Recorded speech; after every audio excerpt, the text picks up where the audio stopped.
हुजूर बाबा सावन सिंह जी महाराज की जय। परम संत कृपाल सिंह जी महाराज की जय। प्रातःकालीन प्रवचन 26 अक्टूबर 1967, 26 अक्टूबर 1967। सच्चा प्रेम क्या है? भाग 2। गुरु प्यारी साध संगत जी, परम संत कृपाल सिंह महाराज जी ने फरमाया कि प्रेम हमारी आत्मा में अंतर्निहित है। परमात्मा प्रेम है। हमारी आत्मा परमात्मा के अंश होने के नाते प्रेम है। प्रेम का स्वभाव है कहीं ना कहीं किसी न किसी के साथ बंध कर रहना। हम चेतन प्राणी हैं। हमारी आत्मा चेतन स्वरूप है। चेतन आत्मा का प्यार महाचेतन परमात्मा से लगना था, लेकिन इसका प्रेम बाहरी भौतिक जगत और उसके जड़ संबंधों सामानों से लग गया। प्रेम का विकृत स्वरूप मोह कहलाता है और यह मोह हमारे बार बार दुनिया में आने का कारण है। प्रभु से या प्रभु रूप महापुरुष से हमारा प्यार हो जाए तो हम कहाँ जाएंगे? जहाँ वह मुक्त पुरुष जाएगा। अगर वह जन्म मरण से आजाद है तो तुम्हें जन्म मरण के बंधन में कौन ला सकता है? तो प्यार किसे कहते हैं? प्यार आत्मा का निज गुण और निज स्वभाव है। हमारी आत्मा का अभिन्न अंग है। प्यार हमारा जीवन है और वह हमेशा किसी से बंध कर रहना चाहता है। प्यार के बिना हम जी नहीं सकते। जैसे मछली बगैर पानी के नहीं रह सकती। पानी उसका जीवन आधार है। पानी से बाहर निकालो तो वह तड़प तड़प कर मर जाएगी। पानी में पनपने वाला एक पौधा भी है। जितना ज्यादा पानी उसे मिले उतना ही वह पनपता है। इसी प्रकार प्रभु प्रेम के रंग में रंगी आत्मा मछली की तरह जिंदगी के पानी में स्वच्छंद विचरती है। परमात्मा प्रेम आत्मा का अमृत है, जैसे पानी मछली का। जो इंसान दुनिया के मोह बंधनों से पूर्णतया मुक्त है और उस पर दुनिया के उतार चढ़ाव का कोई असर नहीं होता। त्याग क्या है? सच्चा त्याग दुनिया के बंधनों से पूर्णतया मुक्त होना है। जिस हृदय में प्रभु का प्यार बस गया और उसमें किसी और के लिए गुंजाइश ही नहीं रह जाती। सच्चा प्रेमी एकांत प्रिय होता है। हजारों में बैठा हुआ भी वह एक अकेला है, अपने प्रियतम के ध्यान में मग्न है। यह प्रेम का चमत्कार है। प्रेम त्याग और कुर्बानी जानता है। महापुरुषों ने इसीलिए कहा है कि तुम्हें प्रेम का खेल खेलने का चाव है तो अपना सिर हथेली पर रख कर आओ। सिर कटा कर भी यह ना कहो कि हमने सिर दिया है। प्रभु प्रियतम घट घट जाननहार है। हमारे अंतर में बैठा हुआ हमारे मन की हालत जो जानता है। हमारे विचारों की प्रवृत्ति, ट्रेंड, हमारी विचारधारा की रुख, उनकी उसकी दिशा क्या है, यह सब जानता है। प्रेमी क्या चाहता है? वह अपने प्रियतम को, गुरु को हर वक्त देखना चाहता है। गुरु की हर चीज उसे प्यारी है। अभी कुछ समय पहले मैंने एक व्यक्ति का जिक्र किया था जो अहिंसा सम्मेलन में भाग लेने के लिए भारत आया था। वह कोरिया की सरकार में मंत्री था। यहाँ सावन आश्रम में आकर उसने नामदान लिया। प्रेम रस में ऐसा सराबोर हुआ कि वह मस्ती में आकर आश्रम के हर पेड़ को, हर दीवार को चूमता फिरता था। वह कहता था, यहाँ की एक एक ईंट, एक एक पत्ता मुझे प्यारा लगता है। क्यों? गुरु के प्यार के कारण। गुरु की हर चीज उसे प्यारी लगती थी। उस व्यक्ति का नाम था किमडर।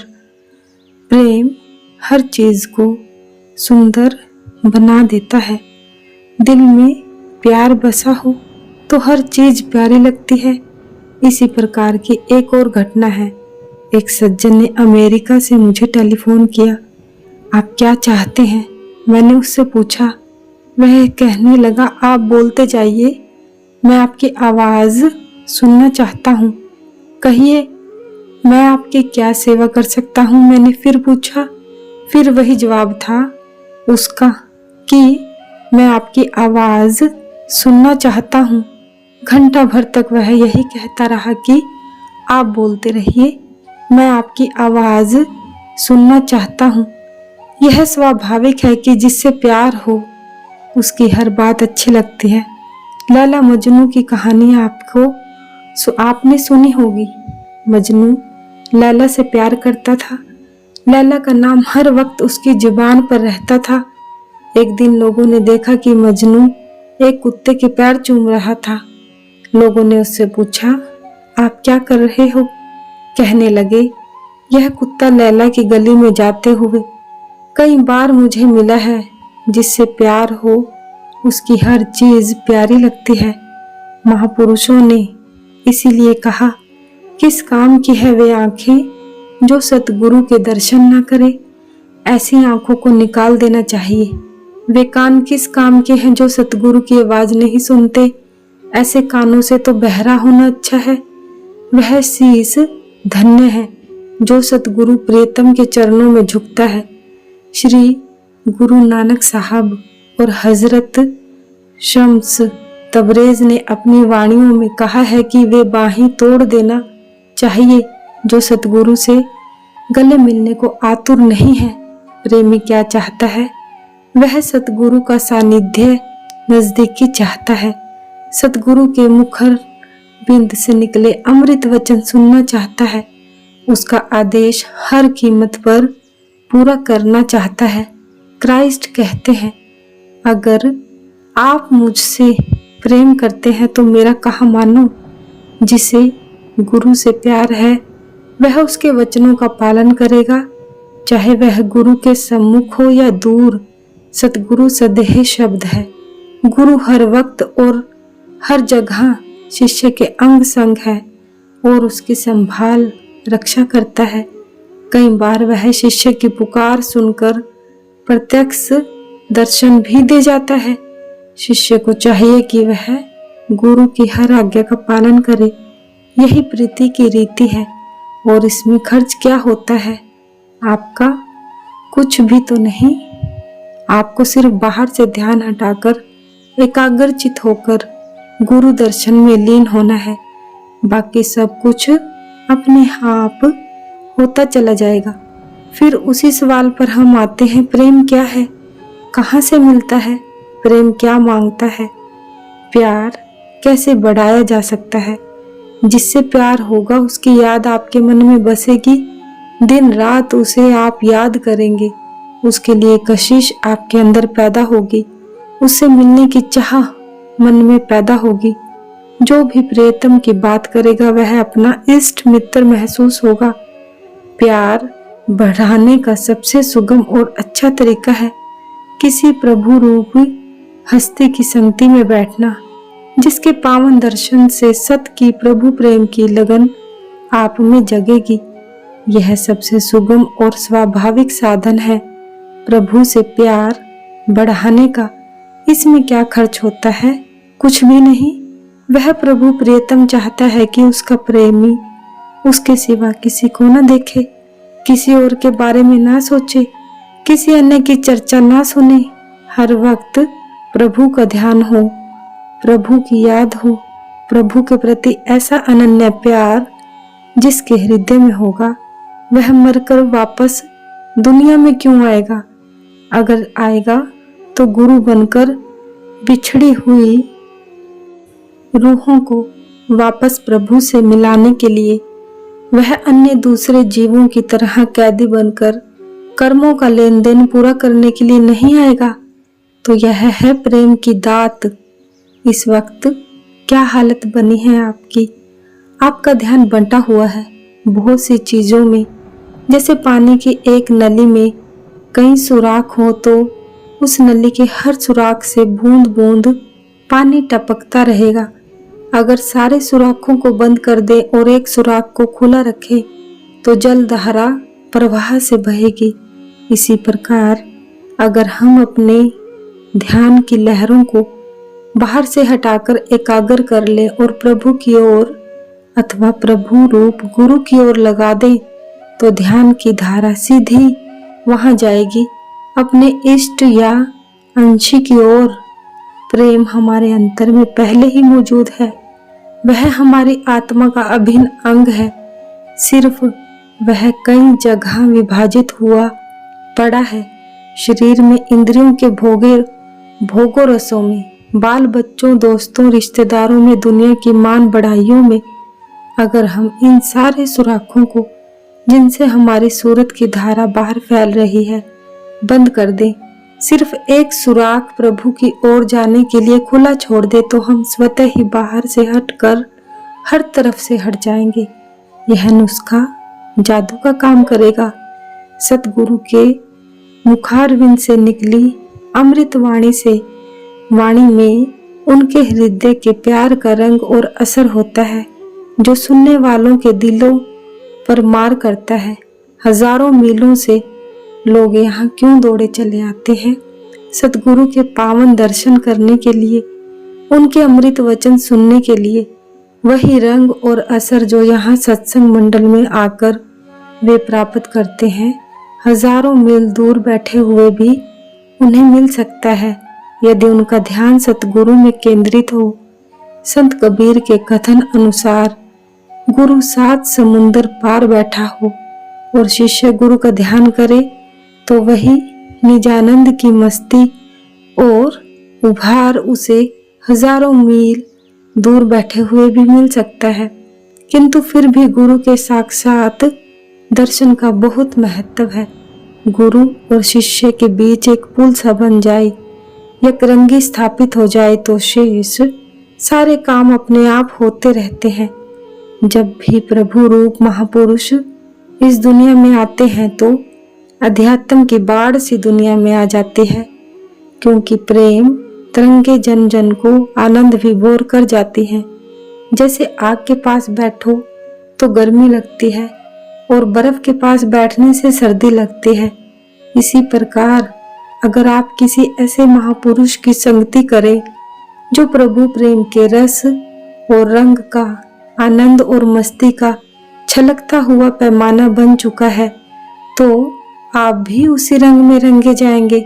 और अगर आप किसी ऐसे व्यक्ति के पास बैठे जिसके अंतर में काम, क्रोध, ईर्ष्या, द्वेष के वेग चल रहे हों तो आपको ठंडक मिलेगी या तपिश?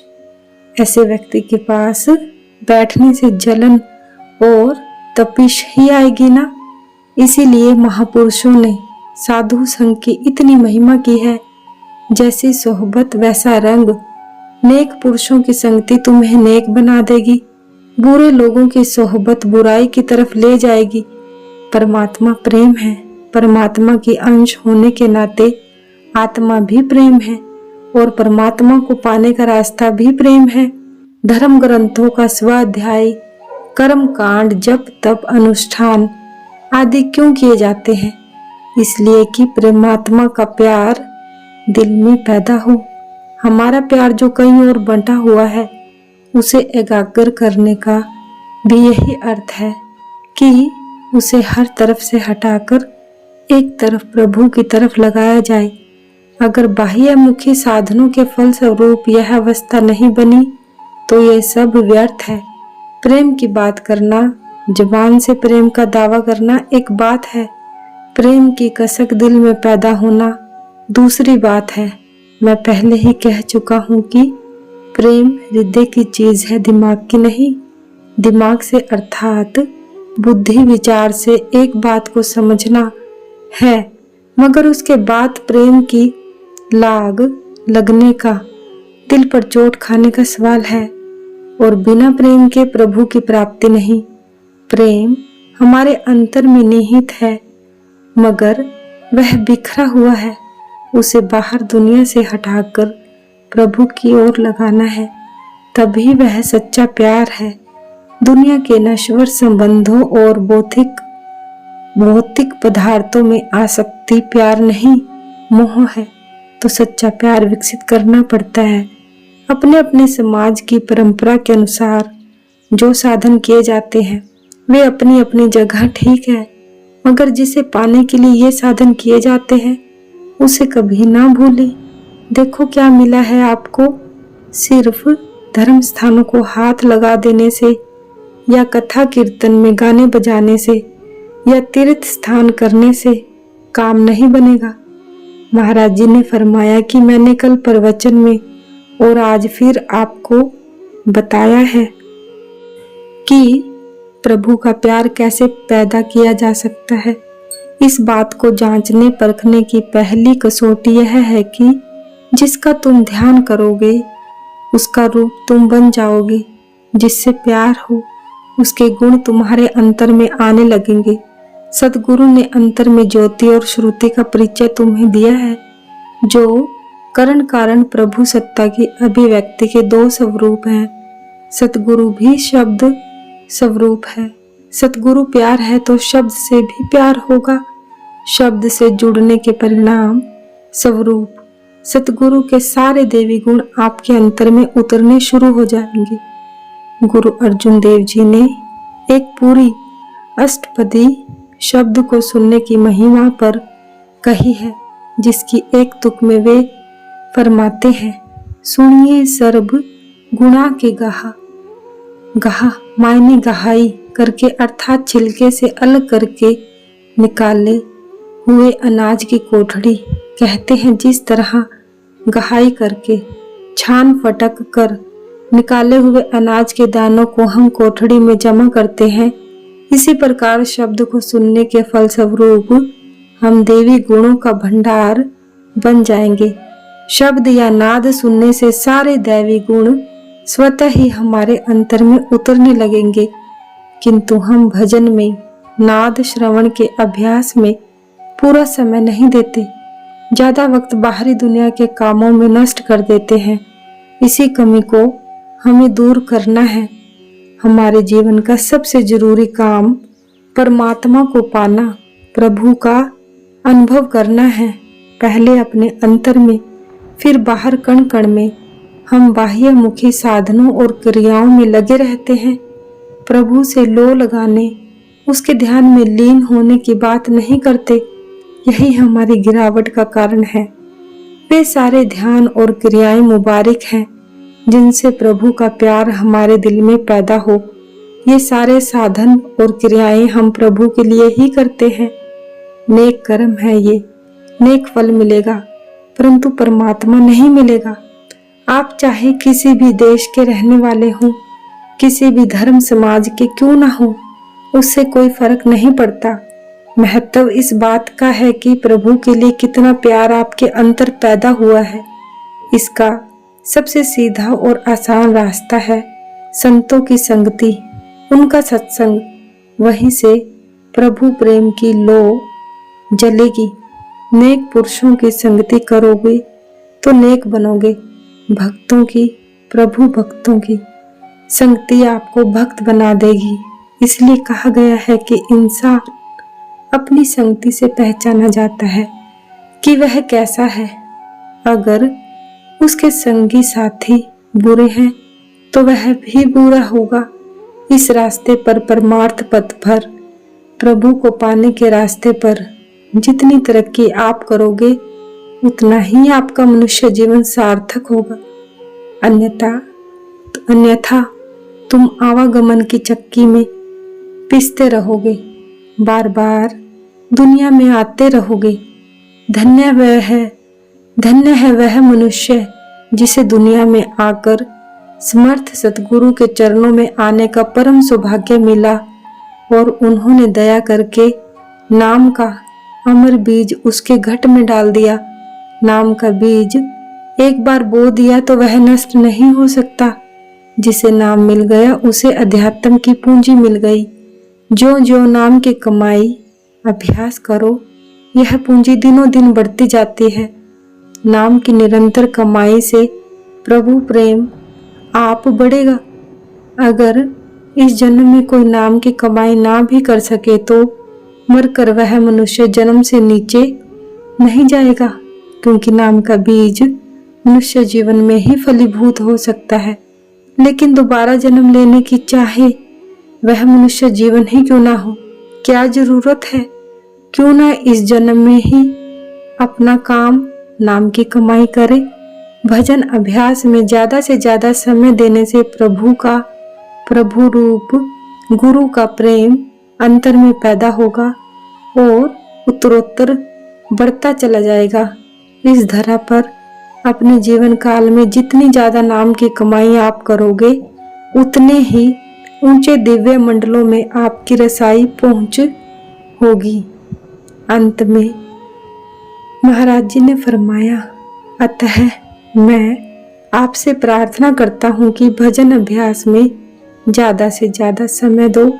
हम बातों में जमीन आसमान के कुलाबे मिला देते हैं, लेकिन करने का खाता खाली है। छटाक भर करनी मनोकथनी से बेहतर है। हमें जरूरत है ऐसे सुधारकों की जो दूसरों को नहीं, खुद अपने आप को सुधारें।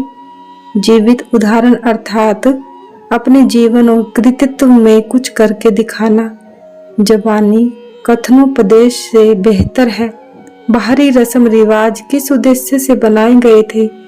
अपने रीति रिवाजों के लिए लोग प्राण न्यौछावर करने को तत्पर हैं, मगर वे उस प्रभु को भूल जाते हैं जिसके लिए ये सब बनाए गए थे। यहीं से पतन होता है। सबसे बड़ा धर्म है प्रभु का प्यार, प्रभु को पाने की लगन, हरि दर्शन की बलवती इच्छा का मन में पैदा होना। वह प्रभु कण कण में है, कोई जगह उससे खाली नहीं, मगर बाहरी आंखों से वह दिखाई नहीं देता। अंतर की आंख खुलने का सवाल है, जो कोई समर्थ महापुरुष ही कर सकता है। समर्थ सतगुरु अपने सामर्थ्य से हमें शारीरिक चेतना से ऊपर लाकर ज्योति और श्रुति से जोड़ देता है, जो करण कारण प्रभु सत्ता की अभिव्यक्ति के दो स्वरूप है। भजन अभ्यास में जितना ज्यादा समय दोगे, उतने ही अच्छे गुण आप में आ जाएंगे। अब खुद ही फैसला करो, कितना सफर आपने तय किया है, कितना और बाकी है। सतगुरु महाराज की जय। सतगुरु तेरा ही आसरा, सच्चे पातशाह तेरा शुक्र है।